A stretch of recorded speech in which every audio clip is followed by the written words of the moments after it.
Well, welcome, ladies and gentlemen. Terry, this Sunday is going to be, we're going to worship at the altar of football and the biggest crowd, 100 million plus people. Yeah. Do you know if you could buy 10 seconds of that? Do you have any idea what it is? I have no idea. How much? Well, 30 seconds would cost $5 million. Wow. And that doesn't include the production, because the production is on top of that. So that's the airtime. I mean, it's unbelievable. It's unconscionable. $5 million. But they've become so creative in those commercials that many people watch the game for the commercial. Yeah, the commercial more important. But I mean, that's unbelievable to pay that kind of money. But that's what it is. And we just heard that Fox has just sprung. It's in the $6 million range or something.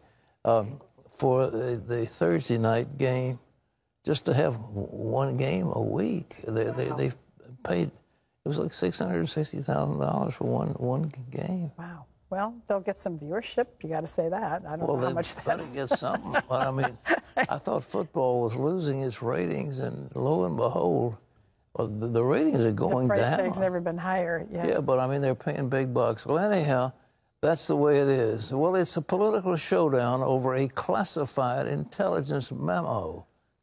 Republicans say it shows the FBI and the Justice Department abused its surveillance powers in the investigation of the Trump campaign and his potential ties to Russia.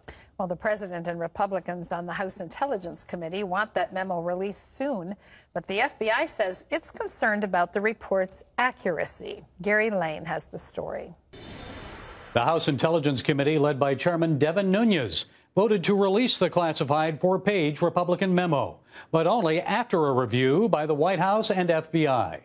FBI Director Christopher Wray and Deputy Attorney General Rod Rosenstein met at the White House Monday with Chief of Staff John Kelly. They expressed concerns over, quote, material omissions of fact that fundamentally impact the memo's accuracy. But moments after the State of the Union address Tuesday night, the president said he's for full disclosure. Let's release the memo. Oh, yeah. Don't worry. 100%. Republicans say the memo reveals abuses of government surveillance power by the FBI and Justice Department concerning secret FISA court warrants and monitoring of the 2016 Trump presidential campaign.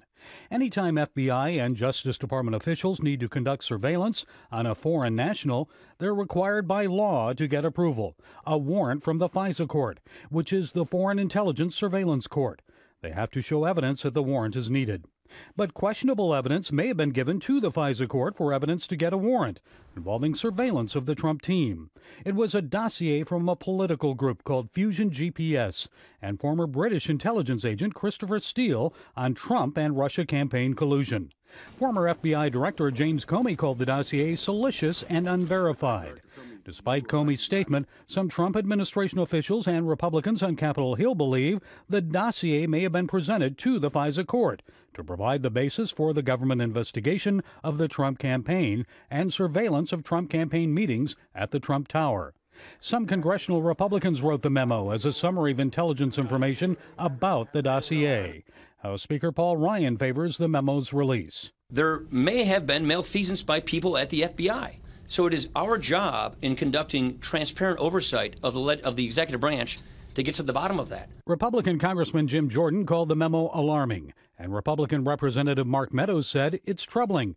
He didn't expect such abuses of government surveillance power to occur in the United States of America. Some critics have likened the surveillance to KGB-style tactics from the old Soviet communist era. And in response to the FBI's objections that it has grave concerns about the GOP memo, Intelligence Committee Chairman Devin Nunes says the FBI stonewalled requests for information for nearly a year. And Democrats say the Republican memo isn't accurate. And despite all these concerns, even from members of the president's own administration, the memo could be released sometime today. President Trump believes it will be more evidence proving that his campaign was subjected to illegal wiretaps, and that people at the highest levels of government worked to sabotage his campaign and presidency. Gary Lane, CBN News. Thanks, Gary. You know, I am a fan of the FBI. I think years gone by, had a prayer meeting with the FBI. They gave me a plaque. I appreciated very much when William Webster was the head of the FBI. But I tell you, this is supposed to be a branch of government that is under the president and, in turn, the attorney general. The FBI is not an independent agency that reports to nobody, but they're acting like they have no oversight by anybody. And Congress has an absolute authority to investigate them. But if they have got phony information, and that Fusion GPS organization that was paid for by the Democrats, and if that thing is what is the basis of a FISA court warrant to wiretap and to investigate the Trump campaign, it's an outrage. And they have an absolute right, at least the Trump people, to determine what the FBI said and what the evidence they had to present to a court. Now, this is, I mean, it's pretty basic to our democracy that the executive branch be under the people that we elected. And the people we elected, the person was Donald Trump. He's our president.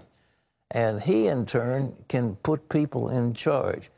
I think that what we're having is the Attorney General is in charge of the FBI, and he has, quote, recused himself, but his recusal should not apply to this FISA warrants.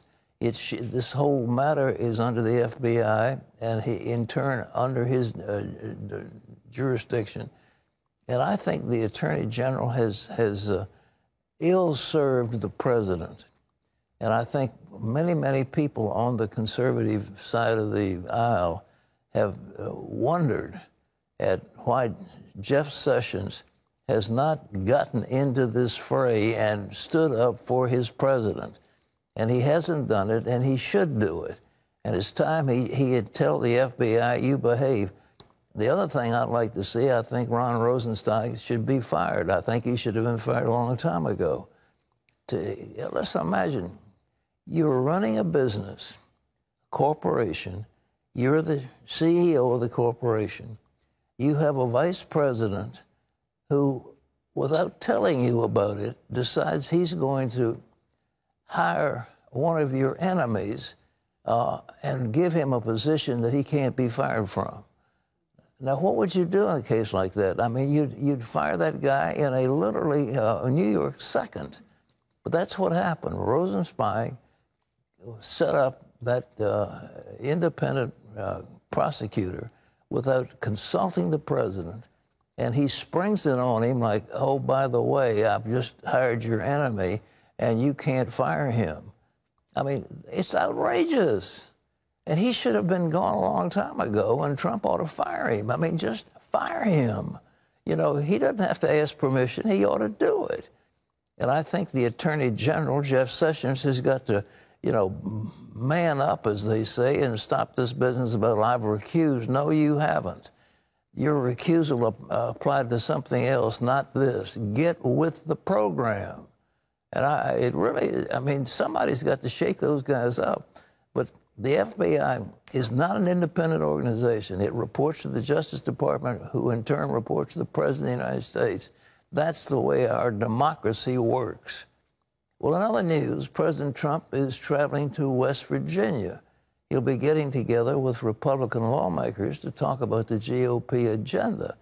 But on their way to the retreat at the Greenbrier Hotel in West Virginia, the train, Amtrak train, near a place called Crozet, Virginia, hit a truck that was on the track.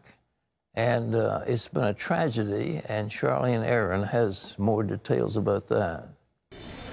That's right, Pat. The train carrying the Republican congressman collided with a garbage truck in Virginia yesterday, and then members with medical training sprung into action to save victims. Congressman Neil Dunn, a former surgeon in the Army, says he and other lawmakers who are doctors joined other passengers who are nurses or paramedics. They jumped out of the train and broke into 3 groups to help the injured people in the truck. No one on the train was seriously injured, but a 28-year-old passenger in the truck died. We did CPR for several minutes. Dr. Rowe gave me a look that I don't know where you teach this in medical school, but the look that this is over, Roger. There's nothing else we can do. House Speaker Paul Ryan says the accident is a reminder of how fragile life can be. Well, this year's flu outbreak is on track to be the worst in nearly a decade. So far, more than 36 children have died from it. Lori Johnson tells us why this year's outbreak is so bad and what you can do to stay safe. Doctors are now seeing significantly more flu patients than in years past, and the flu season is far from over. The CDC reports 12,000 hospitalizations and widespread outbreaks in every state except Hawaii. Right now, influenza is everywhere. These are some of the children whose lives were cut short by the flu. 6-year-old Emily Muth of Cary, North Carolina, died just 4 days after getting sick. All of a sudden, she just raised up and went back down, and I noticed that, I'm like, Emily, and then I noticed that she wasn't breathing.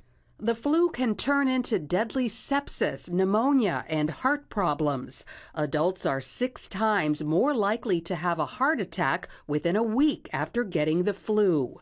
Can you open your mouth real wide, please? This season's dominant strain, H3N2, is especially virulent.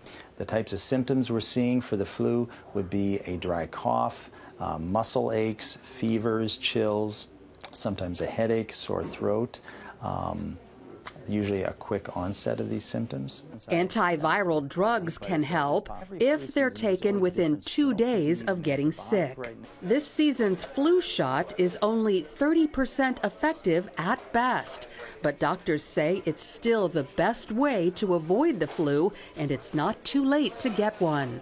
Even if you get the flu after getting the vaccine, which can happen, chances are the illness will be shorter and less severe. Doctors recommend avoiding people with the flu because they can breathe the virus out in particles that hover in the air. Frequent hand washing, since the flu virus can live on hard surfaces up to a day. And strengthening your immune system with probiotics, adequate sleep, and stress management. This year marks the 100th anniversary of the Spanish flu, which killed 50 million people worldwide, including 675,000 Americans. That was before vaccines and antivirals, but infectious disease experts say a flu pandemic similar to 1918 could happen again. Scientists are now working on a universal flu vaccine, which will protect against all strains of the virus and be given every several years or ideally just once in a lifetime. Although a universal flu vaccine is still a ways off, experts say it will be available to the public within years, not decades. But for now, doctors remain busy fighting one of the worst flu outbreaks in a long time. Lori Johnson, CBN News. Ratings were down again for the NFL this season for the 2nd straight year. But as Pat mentioned at the top of the show, commercials for this year's Super Bowl will still be plenty expensive. The ads will cost $5 million for 30 seconds of airtime. The Los Angeles Times reports that spending on Super Bowl ads has surged 35% in the last decade. Despite the ratings decline for the NFL, the Super Bowl is still easily the most watched event on television, with an audience of more than 1 million. Pat?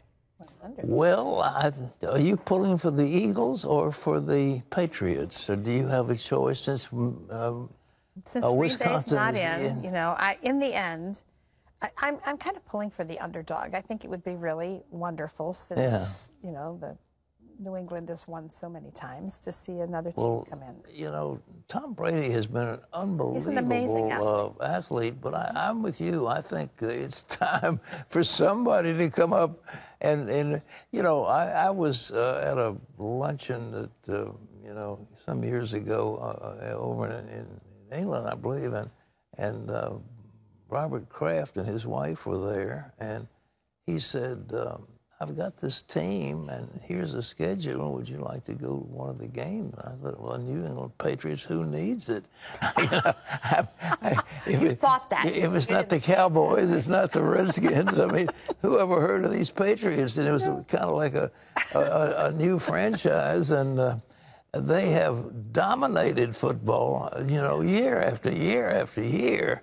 And the coach is kind of an unusual-looking guy. Who was, I think, an accolade or a disciple of Bill Parcells. But anyhow, it's simply amazing. And I think I'd like to cheer this time for the Eagles because they are sort of in this one the underdog. And yes.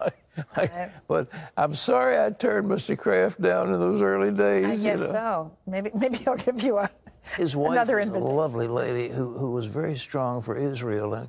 And she wanted to tell me about a man who had actually followed the steps of Moses, that whole thing. And it was remarkable. She had a book about him, and she gave me a book. But she was loved by the Patriots, and she passed away. Unfortunately, she had some disease. I don't know what it was, but she will be missed. She was a beautiful lady, and but Bob Kraft's a very successful businessman, and the Patriots have been extraordinarily successful. So there you go, Bob, if you got a couple tickets. It's too late now. Take her. They're worth thousands of dollars. It's kind of like, okay, you had a chance to buy IBM in the early days, and you turned it down. It was your own fault.